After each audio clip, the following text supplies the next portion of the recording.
kugira ngo ngire ngura amasume yego nihanaguza ubu iyo noze mu gitondo mpita nihanaguza iyi pantaro yego iyo niboroshe nabwo hano ku munwa ndahanagura yego ariko bose ni ukuri ntabwo byoroshye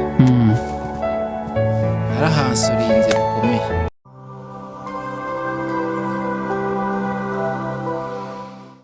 Mbese mbanze mbasabire amahoro n'imigisha ku Mana. Natembereye imisozi ndimo njya za Gakenke ubwo nahuraga n'umwana w'umusore, abantu benshi bari bamuzi muri komedi nyarwanda, umwe mu basore witwaga Mateso yakinaga komedi hano mu Rwanda, ariko ubirebye abantu benshi bagiye bavuga yuko yarozwe n'umukunzi we akageraho agasara akava mu bintu bya komedi, ubuzima bukamukubita akajya ku muhanda. This street ni ubuzima twamusanzemo butari bwiza ahantu mu gace runaka.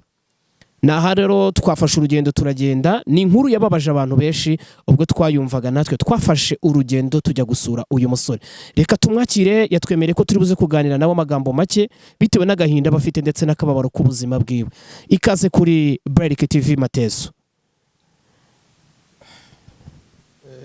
Wakegereza mikoro ntari wayiryamishaho ntacyo bitwaye kuko kubyuka birashoboka ko bitakunda. Nyine mutubabarira aka kantu nakabonaga kuri televiziyo ntago yari nzi ko nzagera aha ngaha n'iki, ariko ni ukuri kw'Imana pe birakomeye. Birakomeye kuba umuntu arara ku mahwa akiyorosa amahwa, ntago biba byoroshye. Twarapagashije, twakoze komedi, asa akabana mwabaye iki? Kuki mutagerageza basi ngo umuntu afondeho turebe ko twatera imbere? Okay, Mateso, bimwe mu buzima bwatuzanye hano, twakubonye ku mbuga nkoranyambaga abantu bavuga ngo wasariye mu mujyi, wari umukomedi uzwi hano mu gihugu, abantu benshi bari bakuzi, wari umukomedi ukomeye, ariko abantu baza kugufata nk'umusazi. Byari byagenze gute? Donc abantu bose pe abantu ntago nabarenganya, abantu bazi ko nasaze, barareba bakabona icongo nambaye, bakavuga ati asura umuntu wambaye biriya bicongo bireshya kuriya yabaye iki. Bakareba iyi pantaro dore urabona navuze ntiho kugira ngo ngire ngura amasume, yego kanye nihanaguza iyi pantaro yanjye. Ubu iyo noze mu gitondo mpita nihanaguza iyi pantaro yanjye, yego iyo niboroshe nabwo hano ku munwa ndahanagura, yego ariko bose ni ukuri ntabwo byoroshye. Narahansurinze bikomeye, ariko banza Imana yaranyibagiwe pe. Ntabwo yakwibagiye Mateso, kuko n'ahantu twasanze uryamye byonyine nuko ari Imana ikurinda. Wari umusore mwiza, abantu barakuzi. Yes we mutubabarire, uruvuze amagambo meza nkora ku mutima. Hanyuma Mateso, ubuzima bwo ku muhanda ubayemo nk'umuntu wari umustar, ubu bayemo gute? Nibwo nshaka kutuganiriremo noneho. Ubuzima bwa street ubayemo, abantu nje wumva bakwita umusazi wari Lester, wari umustar muri comedy, warakinaga muri Mateso comedy, ubifata gute noneho ndashaka kutubwira ubwo buzima bukomereye gute bwa street abantu ni ba nyamugiyo bigiye abantu iyo ukize baraza yego so iyo ukennye baragenda ni urwo rwego abantu mbafatamo yego abantu baraza bakanyirengagiza ndi kurara ku mahwa kandi twajyaga duhurira ahantu nkabwira ntibabaha akantu yego ariko pe ubu ntabwo bakimbona asa abantu babaye iki abantu kuki mutabana n'abantu uko bari nimba umuntu agize ibibazo ngo mubane yego nimba umuntu abuze kamera kuki muhitamo umwanga mwese ngo yabuze kamera n'ubundi ngo yadukameraga ngo mumwihurire abantu mwabaye iki mwagerageze mugakizwa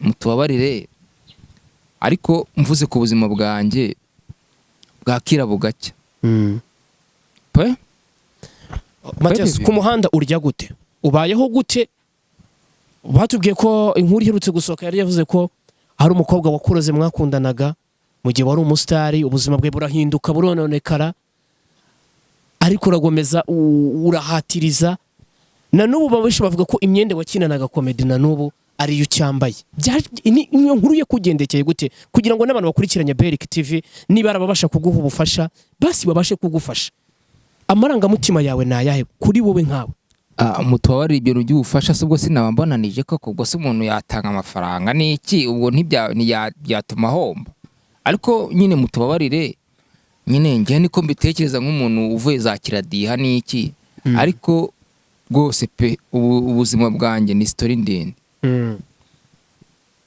nakoze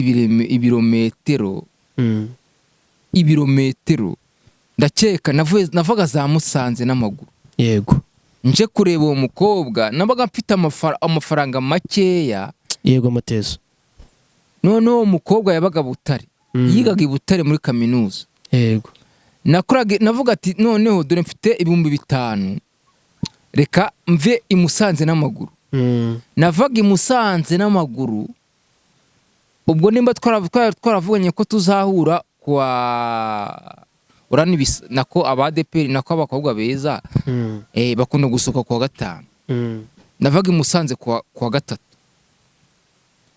have Musanze kwa gatatu nkaca mu Gakenke n'amaguru ahantu bita mu Gakenke navuga i Musanze kurya nyuma ahantu bateka inyama nazo nanazibonaga nkazihumuriza gutya gusa amafaranga nabwo nayabitse ahubwo ati ntago uko byagenda kose aya mafaranga nayateganije ishiri yego nka cyane bateka igisafuriya nkakihumuriza nkavuga ati amafaranga nayashiri nkavuga ati noneho urana urugendo ni rurerure ntago naturuka ntago naca ku Ruyenzi nka cyane bita iruri nkamanuka nkakubita ku Kinyoni hari ya kipe bita Rayon Sport ikorera ya kipe y'abantu benshi cyane y'abanyarwanda bose bafana yego nkahita ncomoka nkahita nkubita Nyabugogo ubwo navaga yo kwa 4 kwa 5 kwa 6 gitondo nka 2 abangeze Nyabugogo ubwo nyine nabaga afite 5 hari igihe nasanga Bareyo bakabona ukuntu nambaye nyine za reba n'izi congo zanjye ziba ziriho Rayon Sport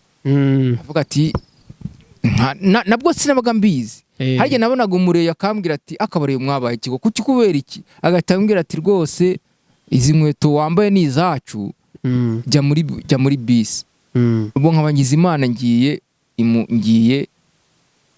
i Butare yego kuri kaminuza ubwo nkajya gutereta nyine nkareba match ya Rayon ubwo najyaga gutereta kubera Rayon Sport yego kubera Rayon Sport yabaye ikigo kubera iki mutubabare kuri kw'Imana ngizemo siyo pe yangane Mateso bibaho kuba warabayeho mu buzima bwiza ubu ngubu ukaba uri mu buzima bubi kubera umukobwa narihirinze ariko ejo bundi yarambwiye ngo yamaye invitation kafite ubukwe yamaye invitation akafite ubukwe yatwe nukuri muri konye umutsi ibintu bibipa Mateso ni urugendo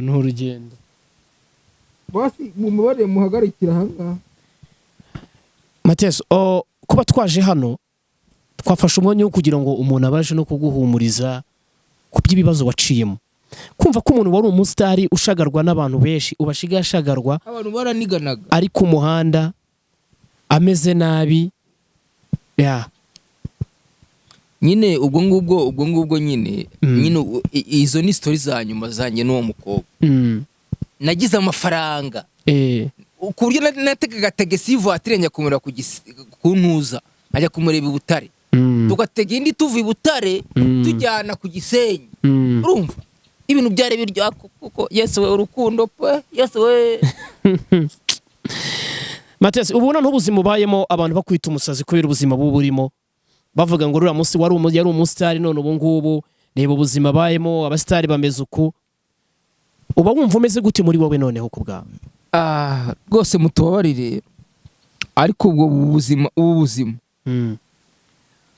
wenda nyine nshobora kuvuga ibyo ureba no muri kamera kugira ngo abantu bamenye Mateso, kukomeza wihisha abantu Mateso ntago ari byo saba.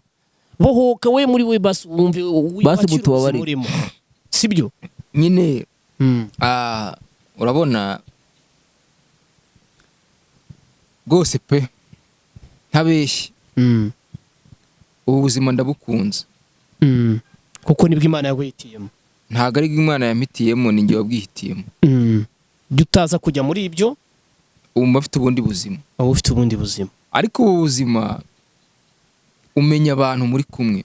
Yego pe umenya abantu muri kumwe, ba bantu bakwiyunga, urabona ngo donko ngo reba inkweto nziza wambaye kuko n'amafaranga ufite. Ni ukuri ko Imana ubona abantu bawe banyawe. So inama natanga wenda nko ku bantu bigeze kugira amahirwe, mugerageze ibi bisamo mubyirinde. Nako aba bakobwa beza bacu mujye mubatera imibare namwe murebe ukuntu bimeze n'iki. Urumva ntago ari abana beza pe. Iyo abonye amafaranga ashize aragenda. Ngiye yabonye amafaranga ashize ahita ambwira ngo yewe ko Yesu ngo nyine ngo nakoresha akantu kuri message, ndavuga ati mo bebe bura wasanyirije akantu ka yewe ngiye kureba nabyimbye mfite na mitsingi nini, ubuziganyibona kuri televiziyo bitanyingwa ndabanza ndayimara, ndege nsanga mfite asiyo. None ikintu cyambabaje yari no mu Cyongereza no mu Gifaransa, nicyo cyambabaje. Ubwo rero mugerageza ba gentleman, mugerageze man, nako aba ba DPR njye nese mbita ibisambo, ariko mutubabarire, mugerageza aba ba DPR man, mujye mutera imibare, ntago biba byoroshye. Naho life nakoze ni ndende, bura tuzongera tugusure, kandi ntekereza ko hari abagira neza bari kukureba bashobora kongera kugutera izindi ngabo mu bitugu. Buri cyambere ni courage Mateso. Bakubwira amagambo mabi bakagutera courage bicamo. Kuko twafashe urugendo tukagusura, hari n'abandi bazarufata rupaka basura. Basi muzaze mureba ahantu mba basi. Mba kuri parafu. Numba rwose ni inkuru. Akora ku muhanda niho usanzwe uba wibereye hano muri iskaritsiye. We uzaze uharebe, n'umugira neza wahampaye, uzaze uharebe. Nawe habiguti nako mutubabarire. Uzaze uharebe. Nzaza mparebe ariko sinkunanize. Oya nta kibazo. Mwakoresheje lisanse, mwakoresheje amavuta. Rwose mutubabarire. Oya nta kibazo Mateso. Reka nashimira abantu mukurikirana Berk TV. Nyaboneka uyu yitwa Mateso, yahoze ari umukomedi hano mu gihugu ukomeye mutamureba uko. Abantu muzi Mateso comedians muze kujya kuri Pastor Mateso, muraza kubona ibikorwa yakoraga, muraza ndetse no kubona uburyo yari umusore mwiza utandukanye nuko ameze kubera ubuzima ariko ubu bwamukaranze burarenze. Reka mbwira abantu mukomeze mudukore subscribe, share ndetse na comment nyinshi cyane, ndetse dukomeze dushyigikire Mateso ave muri ubu buzima arimo, basi ajye mu bundi buzima bwe yari arimo, kuba yarahemukiwe n'umwana w'umukobwa bavuga ko yanamuroze akamurya amafaranga yewe. Ntago ibi bizahora uko, niko twamubwira Mateso. Reka tukubwire ko urakoze kandi kuba duhaye umwanya wawe. Buriya ubutaha tuzagaruka dufite inkuru nziza.